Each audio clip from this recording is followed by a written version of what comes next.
continuing on with managing nitrogen as a system, we're going to talk about optimizing nitrogen use efficiency. So part of this whole idea of start right to finish well, current soil tests are a prerequisite for optimizing end use efficiency and to meet 4R nutrient stewardship requirements, nothing older than 4 years to make a nutrient recommendation.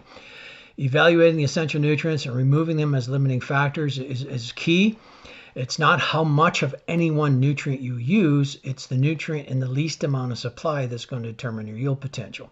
So there's no point in just using higher rates of nitrogen of things like phosphorus and potassium, sulfur, magnesium, or the pH is less than optimum and micronutrients are low. You're not going to optimize nitrogen use if those are the first limiting factors. So if we just look quickly here at a couple uptake curves, the first one is sulfur. You notice the linear uptake curve through the entire growing season, and again on zinc, very similar. And then this thing called HI, or harvest index, at 54% on sulfur. That's telling us that 54% of the sulfur that is taken up by the plant is removed in the grain at harvest time. And with zinc, it's 62% of the zinc that's taken up is harvested in the grain. So the season-long demand and high removal rates of these two elements are kind of important to understand going forward. And this work comes from Dr. Ross Bender on his partitioning high yield study on corn. And looking again at boron, you see this almost a linear. Then you see this secondary uptake right around R1 to R4.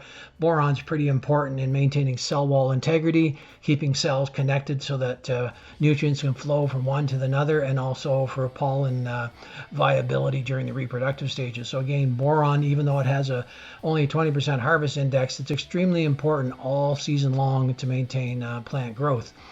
So in summary, nutrient uptake patterns are important to note. Zinc, boron, and sulfur do not have to be just in starter fertilizers. Total requirement can be split between a starter and a side dress, for example, with UAN. So in particular, sulfur and boron can fit that side dress option as well as a starter. We'll cover that more in the next video. And thanks for listening. Stay safe, stay healthy.